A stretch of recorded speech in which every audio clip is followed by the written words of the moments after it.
The Rebels Season 4 mid-season finale was titled Rebel Assault. Despite the title, it was not a remake of the old game series starring Rookie 1, but Hera leads a squadron of X-Wings in an attack on Lothal's TIE Defender factory. They're able to break through the blockade in space, but a large wave of TIE fighters takes them all down in atmosphere. Hera and the other survivors, lucky enough to make it to the ground, are captured.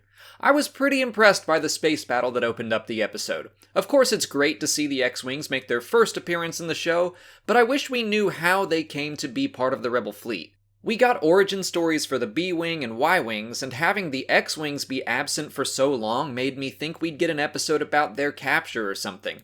Back in Legends, there was a comic about Biggs, Porkins, and more pilots stealing X-Wings from the Empire. We could be missing out on some big stories, people.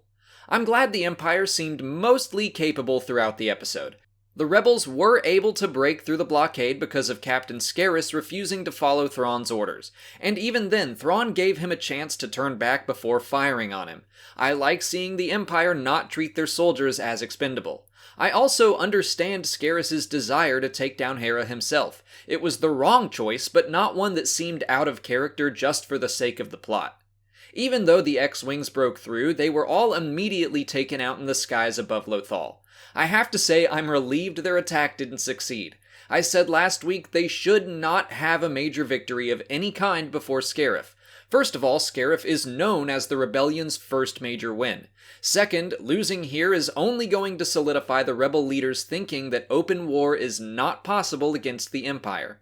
Rukh is ordered to round up any surviving pilots, and I'm still happy with how he's being used. He's threatening and shown to be capable at his job.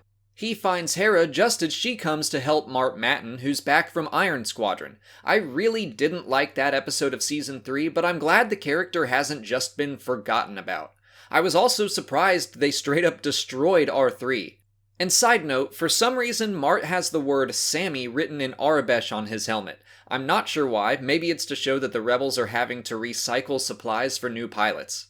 Anyway, Rukh chases them down and his first attempt at a capture is foiled. I was almost really annoyed that Hera would get away, but he comes back and the second time around is able to get her. Thank you. More of the Empire causing actual problems for the Rebels, please. Better late than never anyway. Unfortunately, the tension of that situation is somewhat undercut since we know that she and Chopper survived the entire galactic civil war thanks to Forces of Destiny. But I think we're gonna get our tension from another source. Kanan, of course, wants to help Hera, and on his way into the city is met by the Loth Wolves again.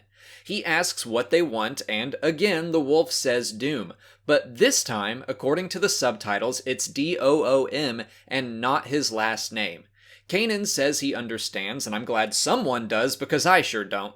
The wolf scene was probably my favorite of the episode. I'm enjoying the mystery of it all. I still morbidly hope this will all end with Kanan's DOOM doom.